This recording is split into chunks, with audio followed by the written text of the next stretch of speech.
Okay, so... See the amount of secrets we've had to keep for this woman. No, can you just say... Can we just read one top 10 entry? Dapat kasi later, but since you've already done that, I was going to read this as a joke. No. Zenti Zenzen says, yung totoo din, may huling pasabog ka ba on air? Okay. Ayun!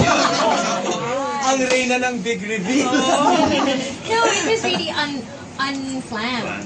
I wasn't even engaged. That's so sweet. Yeah, but here's the thing. We were going to Vegas. And then... May mga tumatawa sa likod. Yeah, and then, kasi my childhood best friends from different parts of my school, different parts of my school life, Yeah. were all there. Yeah. Some I hadn't seen in 30 years, Okay. 25. So all of a sudden, we were all in Las Vegas. And then Tyler's friend, his best friend, was also there. Yeah. And then he goes, babe, we're in Vegas. We're pregnant. Why don't we get married?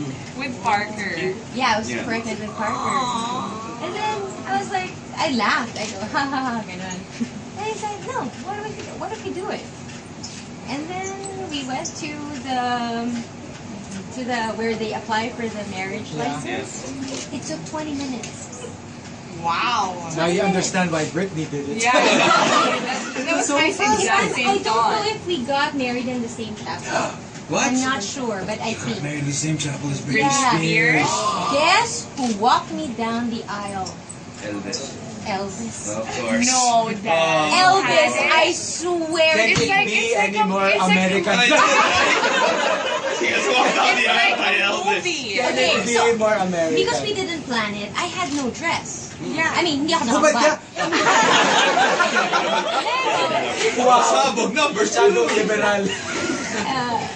Yeah, so I didn't, so sabi ko, let's just wear a white shirt and jeans. Uh-huh. And then, so we were there, and then Elvis came out.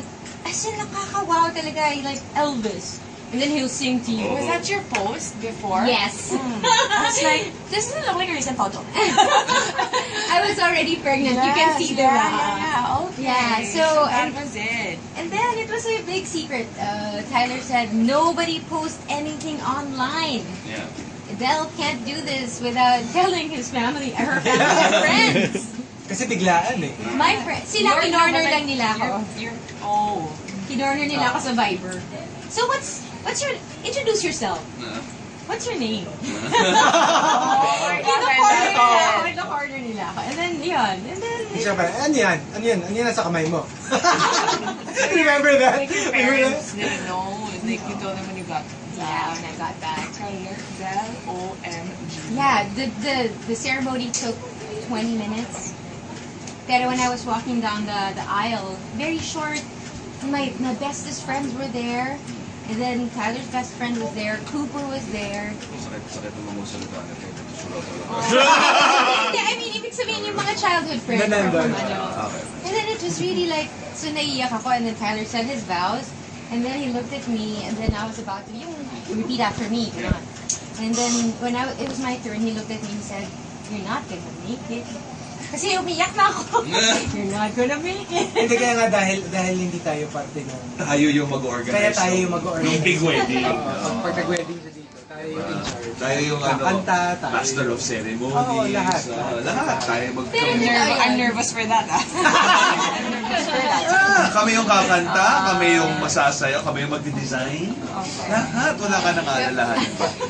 One-stop shop. She will write a song.